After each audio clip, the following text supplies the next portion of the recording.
Welcome to the Point. This week we take a look at two more open state house seats, beginning with the 78th district.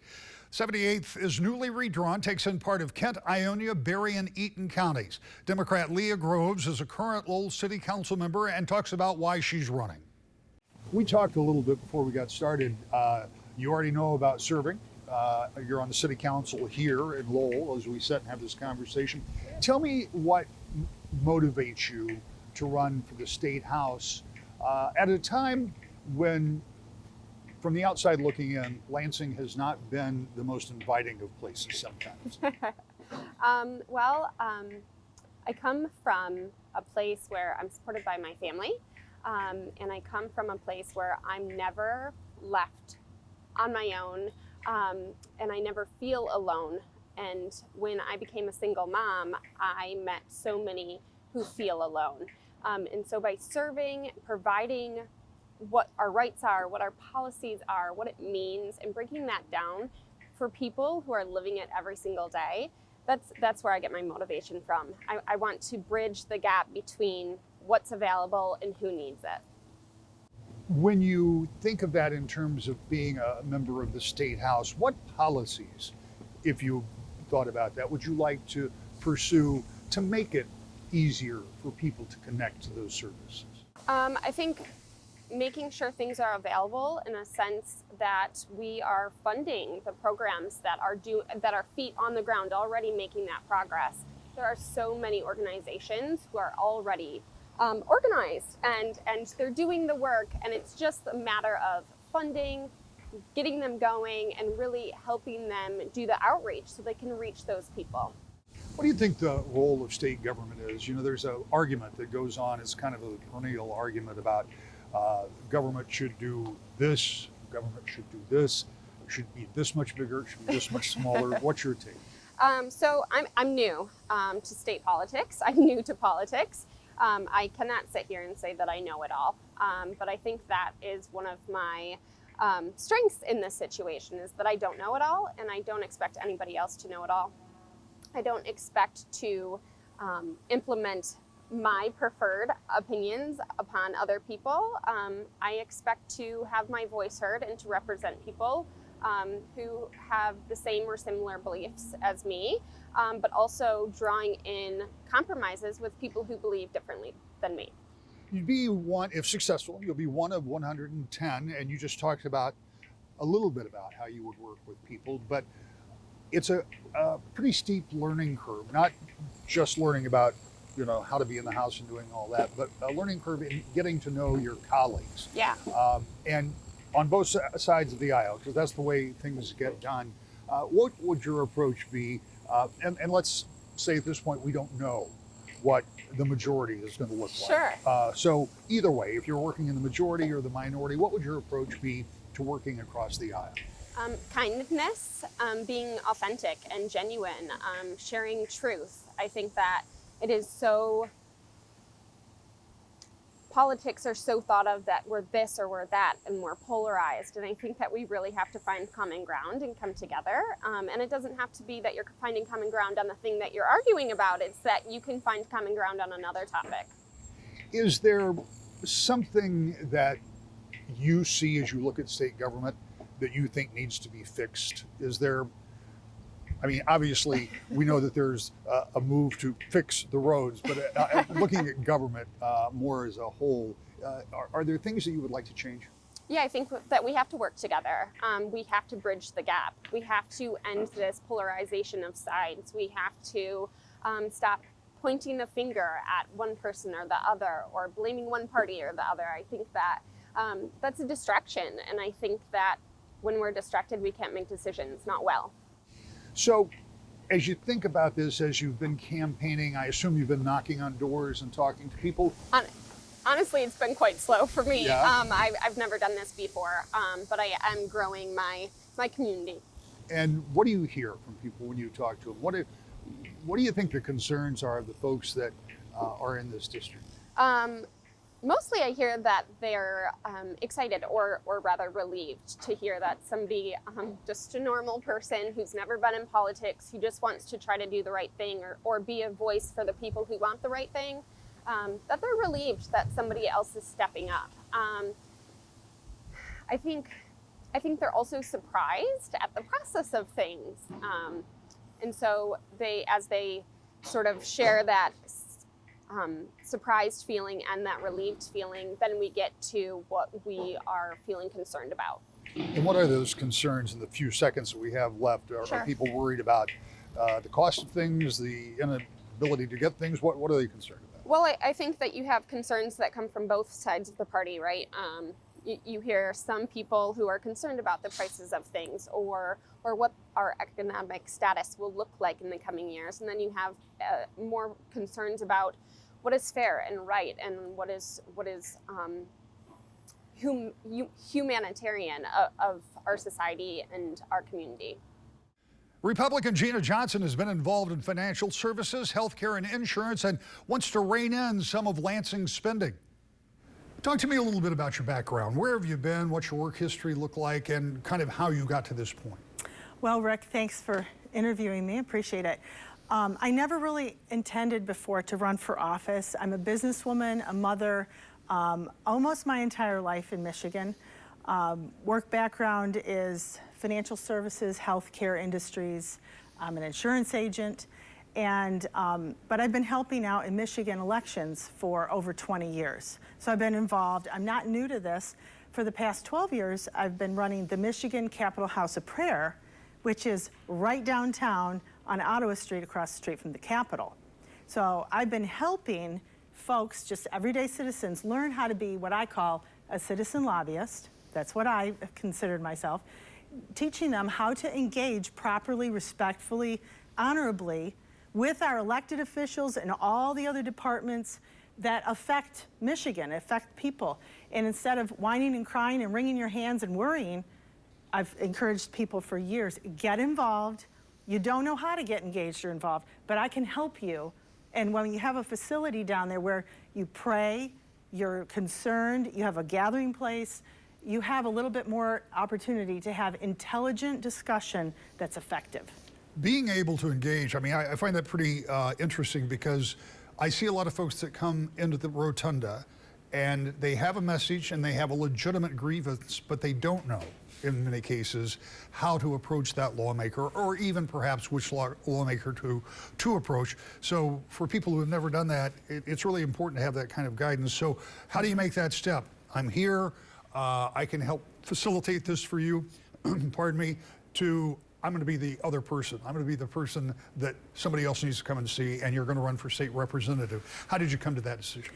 Well, I also, for a time, worked on staff for a senator. So I've seen the inside. I've worked on the inside. I've worked on the outside. And people came to me, actually, and I kept saying, no, I'll just help everybody else. And finally, I got worn down, I guess, and I agreed, okay, it's my turn to help on that end of things. This is my second run at running for state rep. I ran in 2020 also. The district lines all switched around. I was going to say, completely different district, right? Yeah, right. So, and this is fun because I get to represent parts of 4 counties instead of 1 or 2. I'm looking at the positive side of how the changes went down. Well, redistricting is a conversation we'll have another day, but tell me, if you are successful in this election cycle, what do you want to do when you get to Lansing? And I say when you get to Lansing, not like you haven't already been there, as you just explained, but as an elected member of the House of Representatives, what would you like to focus on? There's a number of areas where we feel especially abused recently.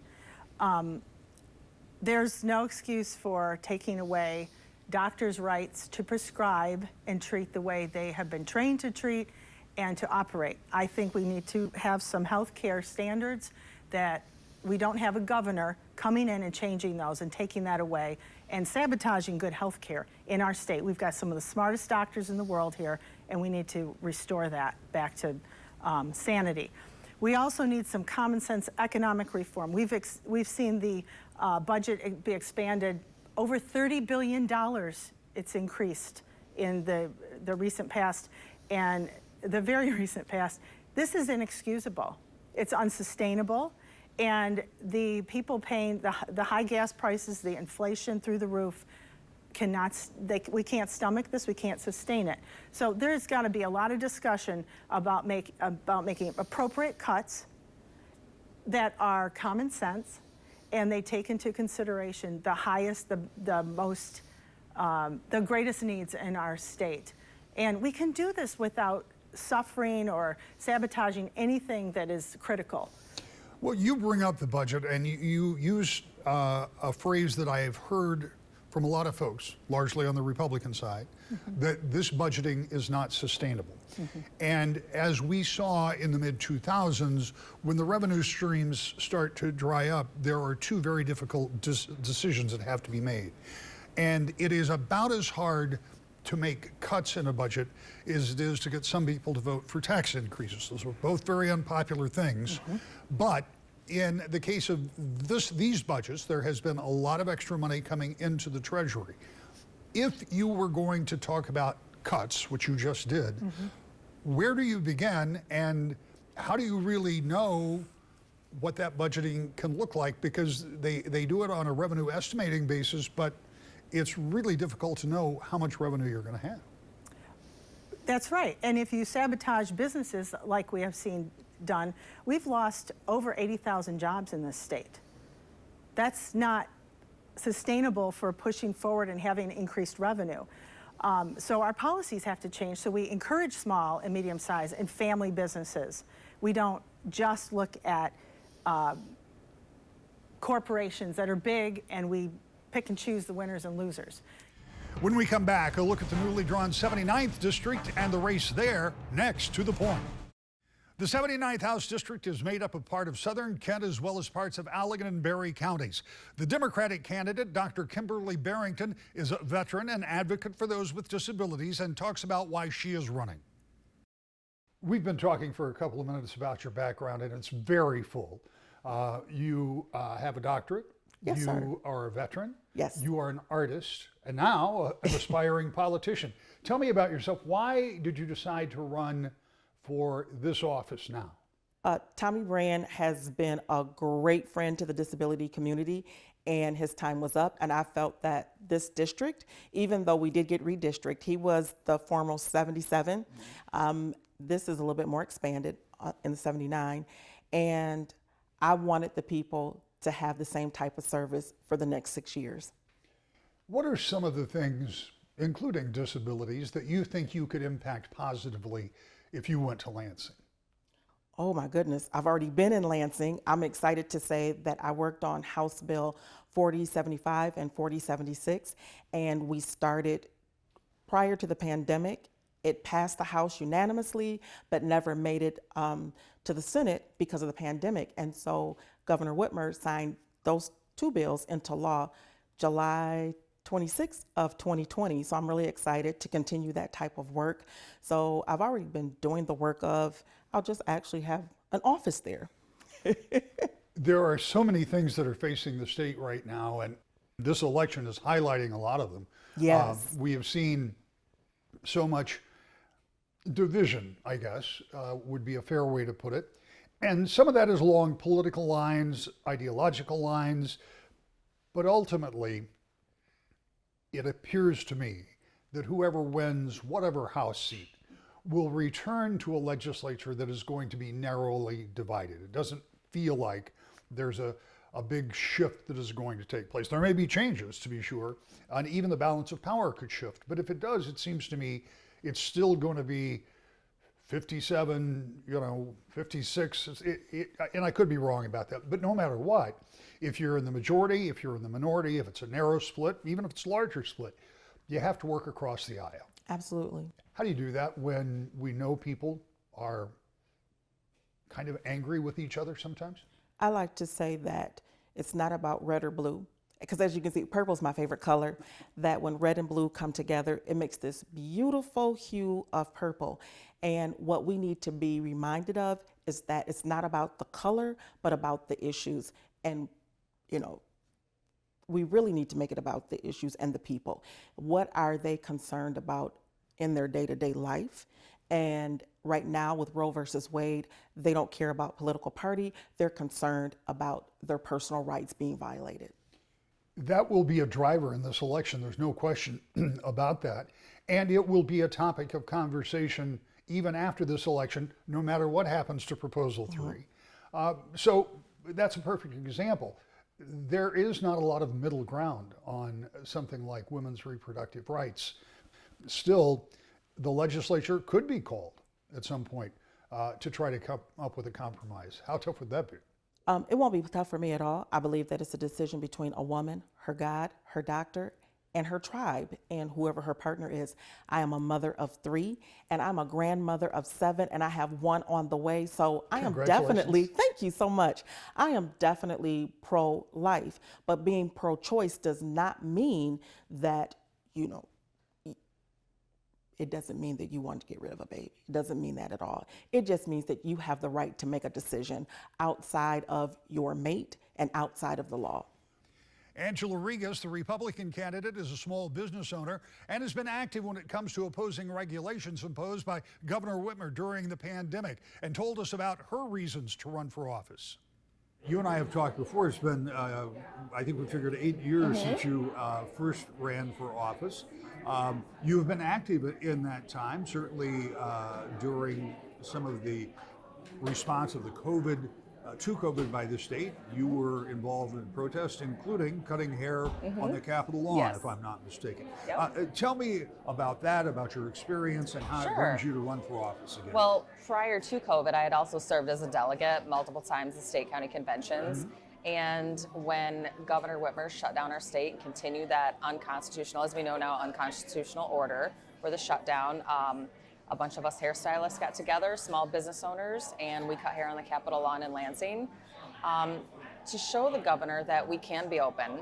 We are the professionals, we know our industry, and to also help inspire others to open up their businesses because we needed to make money. And the government's duty is to not close our economy. The government's duty is to stay out of the way so the economy can flourish, and to keep regulations and taxes down to help promote a positive environment for small business. So in that process, then it reinvigorated you, I guess, yes. to run for office again. Yes. So you're running in this new district. They're all new districts. We were also talking about that. But as we get closer and closer to the election, if you're successful in this, what are some of the things? Obviously, regulation is probably high on your list, but what are some of the things that you would like to take to Lansing? What are some of the things you would like to achieve there? And what do you see as some of the needs for this district? I'm obviously passionate about education. As you know, I'm working with 9 school board candidates from around the 79th district to help promote them and to help bring transparency back in education, to help ensure that the parents have a voice, and also the parents do have a right to direct their children's education, and we've seen that they've been shut out in the past 2 years due to COVID and due to other politics in school. And we're actually promoting them and helping them because we believe that the parents should be involved. We believe that the parents should be able to see what their children are learning. And I would also like to be involved in oversight, kind of being, the watchdog in Lansing for government, to help keep government in check and to bring transparency to the government. One of the things that, and I think it's difficult for people who have not already served in Lansing, but we all observe, we all watch, and we know that over the past year, particularly 2 years, that very much against type, not what I predicted at all. I thought the state was going to have a real tough time with revenues because businesses were shut down, and I thought that tax revenues would be down. But because of a number of factors, including some federal money coming to the state, there have been big surpluses. Largest budget, largest school aid fund. As we talk, maybe, according to some of the fiscal agencies, as much as $7 billion still left in surplus. And again, I was wrong about my estimate about what I thought was going to happen, and I guess I could be wrong about this, but it seems unlikely that that kind of revenue is going to continue to come into the state. Are you concerned about being able to sustain some of the spending that's been going on in Lansing? Yes. I think that The surplus should be returned to the state, to the taxpayers. We need the money. The average Michigander is paying an astronomical increase in groceries, our fuel prices, and instead of the state holding on to those funds, I believe that should be returned to the taxpayers, and I also believe that the state should be cutting the budget right now, as those of us at home are trying to cut our own budgets right now and be fiscally conservative. Again, it's my speculation, but it seems to me that no matter what happens in this election cycle, it's going to be a narrow majority for whoever wins the majority. If Republicans win, you're going to have Democrats to get things done. How do you work across the aisle when we know that there are a lot of divisions out there? I'm committed to advancing conservative principles and policies in Lansing. Back next with more To the Point. The new U.S. Attorney for Michigan's Western District had his investiture ceremony this week, but he's been on the job since May, and he talked with me about an alarming trend his office and all law enforcement are dealing with: fentanyl. This is perhaps a bigger problem than many of us know, isn't it? Yeah. You know, in 2021, across the United States, we saw the highest number of drug-related deaths ever. Almost 108,000 people died in 2021. And that market increase is almost entirely due to one drug. It's what you mentioned. It's the drug fentanyl. It's showing up in everything. One particular form that is particularly dangerous is it is being produced as a counterfeit pill. And so you see a pill that might look like a Xanax or an Adderall, and in fact, it's a counterfeit pill. It is laced with fentanyl. And what we have found is that in these counterfeit pills, upwards of 4 out of every 10 of them contain a potentially lethal dose of fentanyl. And so, for example, you have teenagers who might be at a party, and for the first time ever, they decide to pop a pill that someone hands to them. They say it's a Xanax, this will loosen you up a little.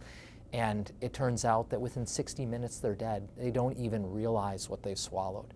I've got 2 teenage kids at home, and when I really began to grapple with what was happening here, the first thing I did was to sit them down, and I've done this a few times since, and just to tell them, if you have not gotten a prescription drug from a doctor, never ever take it, because you just don't know what it might contain. What do you do in law enforcement from your office? Yeah. Obviously, you have all of these emblems up here. You work with the DEA, you work with all of the folks who would be responsible for tracking this down. How do you do that? Yeah, so we do have some great partners, and law enforcement across the state at all levels, I know, is hyper-focused on this issue because of the threat it poses. I really see our role as being twofold. One is public education. It's having these types of conversations so that parents, community members start to realize what a threat is out there. And then the second part, of course, for us is prosecution. We want to hold people accountable. We want to try to stop the largest importers of these drugs into the district. And we also have a charge called distribution resulting in death. If somebody deals a drug that ends up killing a person and we can prove that drug caused it, the minimum penalty for that sentence is 20 years in prison. And so we use those tools carefully, but given the nature of this threat, we're going to use them as needed to help protect people. That's the show for this week. We'll see you next time. To the Point.